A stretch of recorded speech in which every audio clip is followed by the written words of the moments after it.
මේ වීඩියෝ එකේ මම කතා කරන්නේ Python විවරණ නැත්නම් comments කියන කාරණේ ගැන.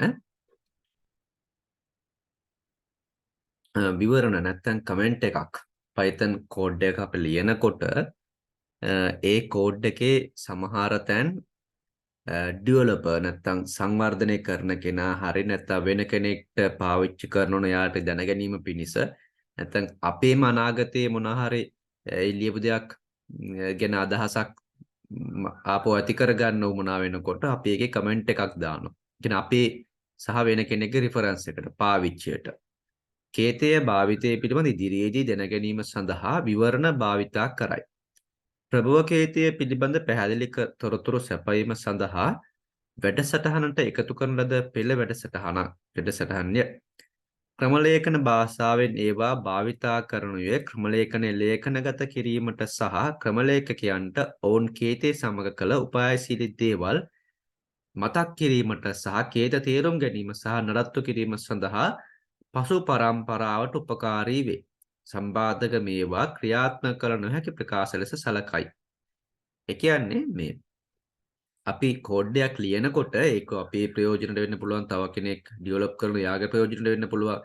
අපි ඒ මොකද්ද මෙතන මේ මොකක් හරි ලොජික් එකක් තර්කයක් තිබුණා නැත්නම් අපි උපකල්පනය කරපු දෙයක් මොන හරි තියෙනවා නම් අර කෝඩ් එක තේරුම් ගැනීම පහසු වෙන්න අපි කමෙන්ට් එකක් දානවා.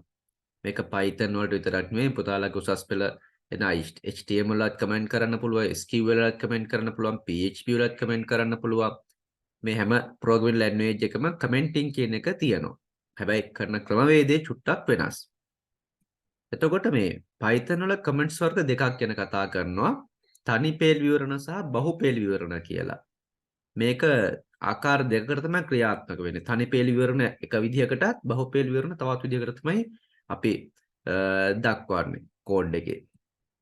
තනි පේල් විවරණ single line comments. මෙම අදහස් හැස් සංකේතයෙන් ආරම්භ වන අතර පේලී අවසානයේ දක්වාම පවතී. එකම පේලී හැස් සංකේතයට පසු ඇති ඕනෑම දෙයක් අදහස් දැක්වීමක් නැත්නම් විවරණ ලෙස සැලකුම් ලබන අතර එය ක්‍රියාත්මක නොවේ. ඒ කියන්නේ දැන් මෙහෙම හැෂ් අකුරත් එක්ක තිබුණොත් එහෙම දැන් කෝඩ් එක කම්පයිල් කරගෙන යනකොට ඒ ලයින් එක නොසලකා හරිනවා. ඒක යන්ත්‍ර භාෂාවට පරිවර්තනය කරන්න නෙවෙයි තියෙන්නේ. ඒක හියුමන්ට නැත්නම් ඒ කෝඩ් එක කියවන කෙනාගේ කෝඩ් එක ලියලා තියෙන කෙනාට දැනගන්න විතරයි. ඒක යන්ත්‍ර භාෂාවට පරිවර්තනය කිරීමක් සිද්ධ වෙන්නේ නැහැ. මෙන්න මේ හැෂ් සංකේතයත් එක කොටස. එතකොට එක ලයින් එකක් එක පේලියක් අපිට ඕන නම් ඒක නොසලකා හරින්න අපි ඒකදී ඒ ලයින් එක ඉස්සරහින් හැෂ් අකුර දානවා. එතකොට අපිට ක්‍රියාත්මක වෙන්න ඕනේ නැති කෝඩ් එකේ කොටසක් ලයින් එකක් වුණත් අපිට ඒක කමෙන්ට් කරලා බලන්න පුළුවන්. බහුපේලි විවරණ නැත්නම් පේලි කිහිපයක් තිබුණොත් කොහොමද ඒක කමෙන්ට් කරන්නේ? වෙනත් සමහර ක්‍රමලේඛන භාෂාවෙන් Python සතුව ගොඩනගන ලද වාක්‍ය ඛණ්ඩයක් නොමැත. කෙසේ වෙතත් ඔබට ත්‍රිත්ව දුද්ෘත තනි හෝ ද්විත්ව තනි උද්ෘතකමාවක් වෙන්න පුළුවන්, ඩබල් කොටේෂන් වෙන්න පුළුවන්, ද්විත්ව එකක් වෙන්න පුළුවන්. භාවිතා කළ හැක වෙනස් කළ නොහැකි වන අතර ස්ට්‍රින්ග් වෙනස් කළ නොහැකි වන අතර කිසිදු විචාලයට පවරා නොමැති බැවින් ඒ වැඩසටහන ක්‍රියාත්මක කිරීමට බලපාන්නේ නැත.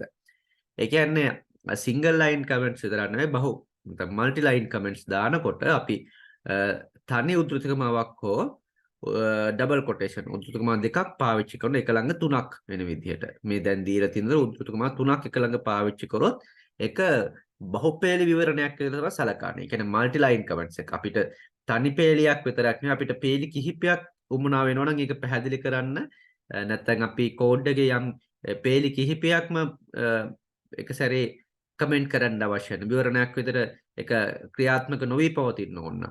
අපිට මෙන්න මේ උද්ෘතකමා තුනක් පාවිච්චි කරන්න පුළුවන්. ඒ උද්ෘතකමා තුන එක තනි සිංගල් කොටේෂන් හෝ ඩබල් කොටේෂන් තනි එකක් හෝ ද්විත්වයක් වෙන්න පුළුවන්. ඒ දෙකම පාවිච්චි කරන්න පුළුවන්. ඔබේ කේතයේ වඩා කියවිය හැකි සහ නඩත්තු කළ හැකි කිරීමට මෙන්ම සංකීර්ණ තර්කන හෝ වෙනත් සංවාර්ධකයන්ට පැහැදිලි කිරීමට විවරණ ලෙස භාවිත කරන වැදගත් වේ. හරි. අපි උනාර සංකීර්ණ තර්කයක් සංගල් කියන්නේ ලොකු ලොජික් එකක් මොන හරි තියෙනවා නම් උපකල්පනය කරපු දෙයක් වෙන්න පුළුවන්. Tamanට හරි වෙන කෙනෙක්ට හරි ප්‍රයෝජනෙට අපි කෝඩ් එකක් ලියනකොට ඒකේ කමෙන්ට් එකක් දාලා තියෙනවා. ඒ කෝඩ් එක කියවන කෙනාට තේරුම් ගන්න පහසු වෙන්න. එතකොට පුතාලගේ මේ ගැන ප්‍රශ්න අහලා තියෙනවා. ඔව් 2015 අවුරුද්දේදී MCQ ප්‍රශ්න පත්‍රය 44 වෙනි ප්‍රශ්නේදී මේ කෝඩ් එකේ මේ කමෙන්ට් එකක් දාලා සත්‍ය වන්නේ කියන කාරණෙත් එක්ක අහලා තියෙනවා ඒ තුල විවරණයක් පවතී. ඔව් මේකේ කමෙන්ට් එකක් තියෙනවා මේ හෑෂ් අකුරත් එක්ක කමෙන්ට් එකක් දීලා තියෙනවා. එතකොට විභාගෙදී මෙන්න මේ කාරණේ බලලා තියෙනවා. කමෙන්ට් එකක් කියන සාමාන්‍ය මේක මතක තිබුණ නැත්නම් මොකද්ද කියලා කල්පනා කරන්නත් පුළුවන් ඒ වෙලට. හරි. එතකොට පුතාලා මේ කාරණේ ගැන සලකලා බලන්න ඕනේ මතක තියාගන්න ඕනේ සිංගල් ලයින් කමෙන්ට් එකක් මල්ටි ලයින් කමෙන්ට් එකක් කොහොමද දෙන්නේ කියලා. හරි. මම ඊළඟ වීඩියෝ එකේ කතා කරනවා නියත සහ විචල්්‍ය.